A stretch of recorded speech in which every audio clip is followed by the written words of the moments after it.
Hello दोस्तों, मैं आप लोगों के लिए एक वीडियो बना रहा हूँ जिसमें मैं आप लोगों के साथ कुछ शेयर करना चाहता हूँ point and facts related second merit list और सप्लीमेंट्री रिजल्ट जो आने वाली है बीपीएससी के द्वारा टीचर सब के लिए, पीआरटी, पीजीटी सारे के लिए। तो इसके रिगार्डिंग मैं कुछ बोलना चाह रहा हूँ और कुछ पॉइंट एंड फैक्ट है जो मैं आप लोगों के साथ शेयर करना चाह रहा हूँ। प्लीज़ देखिए, तो फर्स्ट फेज में 1,20,338 रिजल्ट के आसपास ये फर्स्ट फेज का है। फर्स्ट मेरिट लिस्ट है, ठीक है दोस्तों। जो सेकेंड मेरिट लिस्ट आने है, सप्लीमेंट्री रिजल्ट उसको कह लीजिए, जो आने वाली है उसमें 10,000 जो स्टूडेंट है ये तो एब्सेंट रहे थे, जो काउंसलिंग के द्वारा एब्सेंट रहे हुए हैं, ठीक है। तो इसमें 1,10,000 सीट बचा, ठीक है। 1,10,000 में से जानकारी के हिसाब से बता दूं, इसमें लगभग 10 से 12,000 इतने स्टूडेंट जो कि या तो एब्सेंट रहे हैं, या तो ज्वाइनिंग नहीं करना चाहते हैं, या तो इसका 2-2 जगह रिजल्ट, 3-3 जगह रिजल्ट होने के कारण ये जो सीट जो है वैकेंट रहने वाला। कुछ और प्रॉब्लम की वजह से भी ये सीट खाली रहने की उम्मीद है, क्योंकि बहुत सारा टीचर जो था, नियोजित शिक्षक, उसको नज़दीक एरिया में वो ज्वाइन किया हुआ है पहले से। अब इसमें उसको कहाँ देगा नहीं देगा ये क्लियर नहीं है। हो सकता है दूर दराज में देगा, तो इसीलिए लोग इसमें नहीं जाना चाह रहा है, क्योंकि पहले से ही बताया जा रहा है शिक्षा विभाग के द्वारा कि ये सॉफ्टवेयर के द्वारा किया जाएगा। और पहले जो है इंटीरियर एरिया में, जो दूर दराज के एरिया है, वहाँ पे पहले ये दिया जाएगा, पोस्टिंग दिया जाएगा। तो जिस कारण से इतना सीट अभी तक वैकेंट रहने की उम्मीद है। तो 10,000 उधर है, इसमें से हमको लग रहा है, जैसे मेरा एनालिसिस है, इसमें से 2-3 हज़ार सीट और जाएंगे, 2-3 हज़ार लोग किसी तरह ज्वाइन करेंगे। हमको लग रहा है इसमें 8 से 10,000 सीट बचेंगे, 1-2 हज़ार सीट जाएंगे, बाकी 8-10,000 सीट इसमें बचेंगे। तो टोटल जो है 18 से 20 हज़ार जो फ्रेश है, ये फ्रेश सेकेंड मेरिट लिस्ट बनेगा। और उसमें ज़्यादा से ज़्यादा सबसे ज़्यादा पीआरटी के रिजल्ट होंगे, क्योंकि सबसे ज़्यादा इसमें नियोजित शिक्षक इसी में थे। तो इसमें से मैक्सिमम चांसेस है कि 8 से 10,000 ये पीआरटी में आएंगे, इतने सीट पीआरटी में आने के चांस है। और जो इसमें 18 से 20,000 आने की संभावना है, तो इसमें 8 से 10,000 के आसपास जो है जो सीट बचेंगे, वो सीट इसमें पीजीटी में आएंगे। पीजीटी में जो 10,000 सीट आएंगे,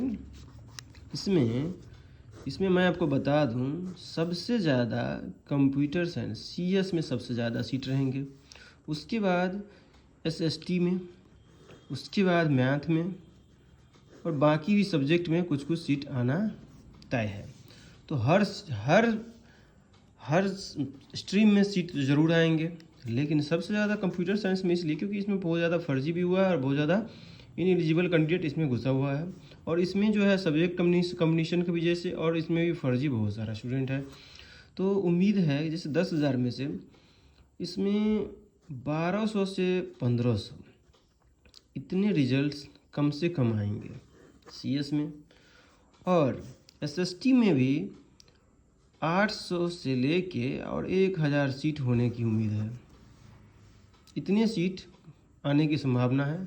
800 मान लीजिए, या 800 से 1,000 के बीच मान लीजिए। हमको तो लग रहा है 800 के आसपास आएगा। बाकी सब्जेक्ट में से मैथ है तो 50-100 इस तरह से सब में धीरे धीरे करके बटेगा, और सब में ही आएगा। ऐसा नहीं है कि कोई सब्जेक्ट में नहीं आएगा, सब में आएगा, कुछ ना कुछ सब में है। मैक्सिमम चांसेस है सारे सब्जेक्ट में आएंगे, लेकिन सबसे ज़्यादा कंप्यूटर साइंस में रहेंगे। और धीरे धीरे ये सीट सब में डिवाइड होगा, और इसी हिसाब से इस सेकेंड मेरिट लिस्ट आने का संभावना है। अगर एक मुद्दा और एक पॉइंट और आता है कि जैसे स्टेट 19 का STET 19 जो रिवाइज रिजल्ट अभी जारी किया है हाल फिलहाल में, उसमें भी जो मेरिट में होंगे वो अगर उसमें से निकल गए होंगे, वो फेल कर गए होंगे, जो फेल कर गए होंगे मेरिट वाले वो भी इसमें से 500 लोग कम से कम निकलने का चांस है। ये तो मैं कंप्यूटर CS का बता रहा हूँ, बाकी सब्जेक्ट में भी 200-100 कम से कम निकलेंगे ही निकलेंगे। तो हमको लग रहा है इस तरह से अगर अच्छे से वेरिफिकेशन किया जाए और अच्छे से डॉक्यूमेंट वेरिफिकेशन किया जाए लास्टली तक, तो मेरे हिसाब से कोई भी स्टूडेंट जो भी अच्छे मार्क्स ला रहे हैं उसका श्योर शॉट होगा। और कंप्यूटर साइंस में अगर जिस हिसाब से देखा जाए तो कंप्यूटर साइंस का बात अगर कर लें, बाकी सब्जेक्ट में भी इसी तरह से समझ लीजिएगा, इसी तरह से आएगा। एक सब्जेक्ट मैं पकड़ कर क्लियर कर दे रहा हूँ आप लोगों को। तो कंप्यूटर साइंस में अगर मान लीजिए 1500 अगर सीट आ रहा है, तो इसका कट ऑफ जो है मैं आपको बता दे रहा हूँ। जनरल का जैसे 63 था, तो इसका कट ऑफ जो है 60 से 61 आ जाएगा। फिर BC में, तो BC में जैसे है, तो BC में क्या 57 था। तो बहुत सारे स्टूडेंट जो 57 वाला 56 वाले इसी में जनरल सीट में ही काउंट हो जाएंगे। तो इसका जो कट ऑफ आने वाला है वो 53 से 54 मैक्सिमम जाएगा, उससे ज़्यादा नहीं जाएगा। फिर EBC जो है इसमें 50 था, तो इसमें 47-48 तक आ जाएगा। EWS है, ये 52 था, तो ये 49 तक आने की संभावना है, ये आसपास आएगा। तो इस तरह से ही आएगा दोस्तों। और बाकी सब्जेक्ट में भी इसी तरह से आप कैलकुलेट कर लीजिए, इसी के आसपास इसी तरह से प्रेडिक्शन रहेगा और देख लीजिएगा आगे भी। और रिजल्ट जो आने वाली सेकेंड मेरिट लिस्ट वो प्रोबेबली छठ के बाद ही आएगी दोस्तों, क्योंकि BPSC ने जो अतुल सर हैं वो क्लियर बोल दिए हैं कि बहुत व्यस्तता चल रही है, व्यस्तता के कारण जो है पहले कुछ रिजल्ट हैं उस रिजल्ट पे अभी काम कर रहे हैं, उसके बाद इस पे बात किया जाएगा। क्योंकि इसका अभी तक 21 तक तो हमको लग रहा है इसका अभी ज्वाइनिंग लेटर सब क्लियर करेगा शिक्षा विभाग, और जो सीट बच जाएंगे उसके बाद उस पर बात होगा। और उम्मीद हमको लग रहा है 25 तक उस पर ये क्लियर होगा, 25 के बाद उसका रिजल्ट होगा। लेकिन last end of the month आपको इसका खुशखबरी मिलने वाला है। Thank you guys.